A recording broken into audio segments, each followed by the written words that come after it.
Dua klub Liga Inggris, Manchester United dan Newcastle United terlibat persaingan sengit untuk mendapatkan tanda tangan Benjamin Sesko, striker andalan RB Leipzig.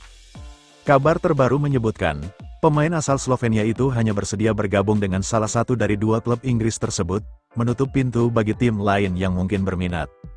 Menurut laporan Bill, Sesko telah menyampaikan keinginannya kepada agennya, bahwa ia hanya akan mempertimbangkan Manchester United atau Newcastle jika harus meninggalkan Leipzig musim panas ini.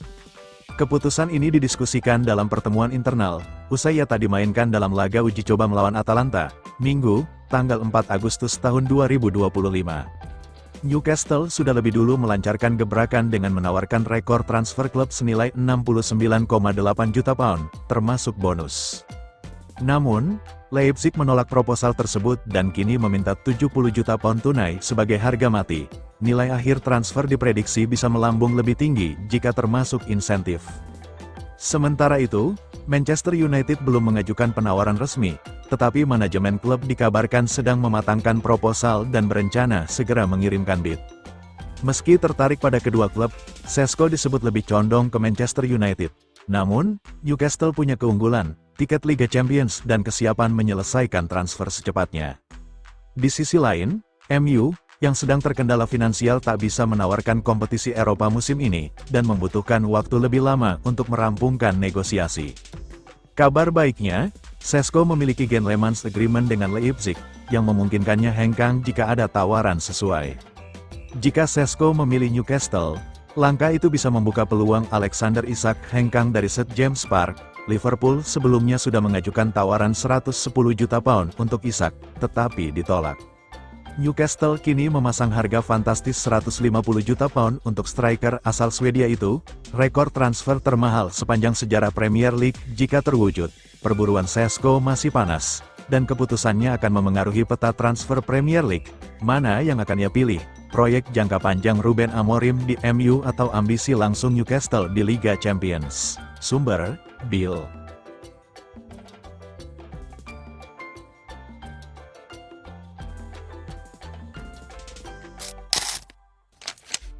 Di ambang pintu keluar Old Trafford, Erik ten Hag siap selamatkan karir pemain MU ini. Pelatih Bayer Leverkusen, Erik ten Hag, kembali melirik mantan anak asuhnya di Manchester United. Kali ini, sang strategi Belanda itu berusaha membawa Rasmus Højlund meninggalkan setan merah. Seperti diketahui, Ten Hag telah kembali ke dunia kepelatihan. Ia resmi menangani Bayer Leverkusen, menggantikan posisi Xabi Alonso.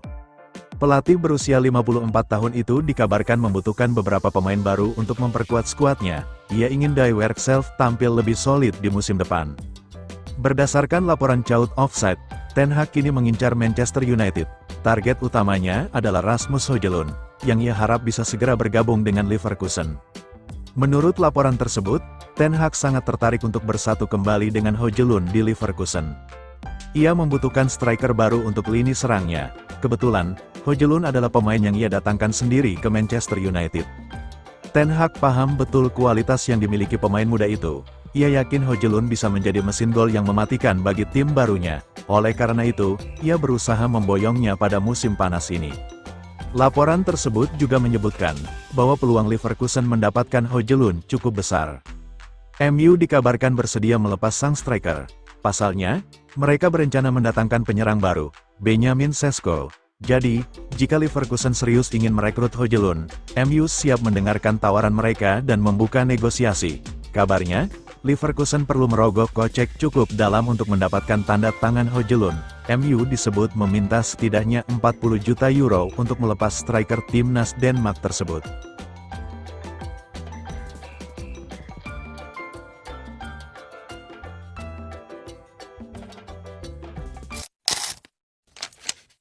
Bocoran Fabrizio Romano, bintang Bayern Munchen ini nyaris gabung MU. Fabrizio Romano membongkar fakta menarik seputar bursa transfer Manchester United. Pakar transfer ternama itu mengungkapkan, Joao Palhinha pernah hampir memperkuat setan merah musim ini. Nasib Palhinha di Bayern Munchen memang kurang beruntung. Gelandang Portugal itu jarang dimainkan Vincent Kompany di musim perdananya bersama Die Rotten. Kondisi ini membuatnya memutuskan hengkang dari Allianz Arena, ia ingin mendapatkan jam bermain reguler agar ia masuk skuad Portugal untuk Piala Dunia 2026 nanti. Meski akhirnya bergabung ke Tottenham sebagai pemain pinjaman, Romano mengungkapkan, MU sempat menjadi tujuan utama sang gelandang. Romano mengklaim Manchester United sempat serius memburu Palhinha, hal ini atas permintaan pelatih kepala mereka, Ruben Amorim. Ruben Amorim yang pernah melatihnya di Sporting Lisbon, mengincar mantan anak asuhnya itu untuk mengisi posisi gelandang bertahan. Amorim mengenal betul kualitas Palhinha. Saat di Sporting, dia adalah pilar penting Amorim, sehingga ia diyakini bisa cepat beradaptasi dengan skuad MU. Namun rencana itu akhirnya kandas. Setan Merah gagal mendapatkan jasa sang gelandang. MU dikabarkan mengalihkan perhatian ke target lain, membuat proses negosiasi dengan Palhinha mandek. Peluang ini langsung dimanfaatkan Tottenham, yang akhirnya sukses memboyongnya ke London dalam status pinjaman. Hingga kini, Setan Merah telah merekrut 3 pemain baru yaitu Matheus Cunha, Diego Leon dan Bryan Mbeumo. Menurut kabar yang beredar, MU masih akan merekrut 3 pemain baru yaitu kiper, gelandang bertahan dan striker baru.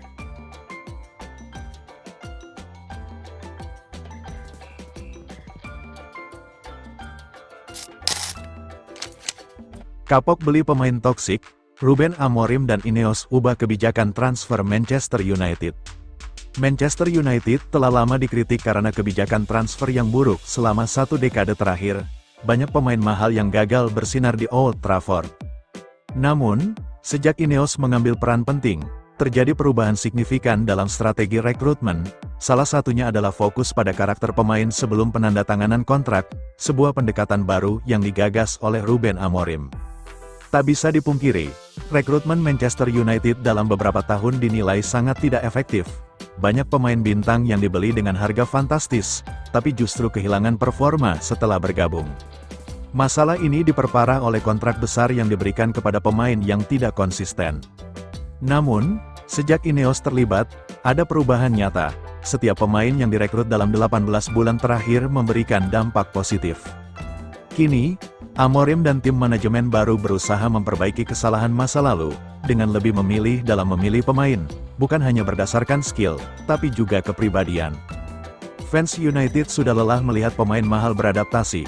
Jadon Sancho adalah contoh nyata. Sebelum direkrut dari Borussia Dortmund, ada red flag mengenai sikapnya, tapi United mengabaikannya. Alhasil, Sancho terlibat konflik dengan Erik ten Hag dan akhirnya harus hengkang. Kini, Amorim menegaskan bahwa karakter pemain menjadi prioritas utama. Dalam wawancara dengan media klub, dia menjelaskan, "Ini adalah poin kunci dalam cara kami bekerja sekarang. Bukan hanya soal bagaimana mereka bermain, meski itu penting, tapi karakter mereka sangat menentukan," ujar Amorim. "Kami menghabiskan banyak waktu untuk memperkenalkan calon pemain dan berdiskusi dengan banyak pihak sebelum memutuskan merekrut mereka. Ini akan menjadi aturan utama dalam setiap keputusan transfer." Lingkungan toksik di belakang layar Manchester United sempat diungkapkan oleh Luke Shaw. Amorim pun berusaha mengubah budaya klub dengan tegas, mempertahankan pemain yang berkontribusi positif dan mendatangkan sosok baru yang membawa pengaruh baik. 2 rekrutan Manchester United pada musim panas ini, yakni Matheus Cunha dan Bryan Mbeumo adalah 2 contoh sukses dari pendekatan baru ini. Bruno Fernandes memuji Cunha karena membawa energi positif ke dalam skuad, sementara Mbeumo dikenal sebagai profesional sejati yang meningkatkan standar latihan.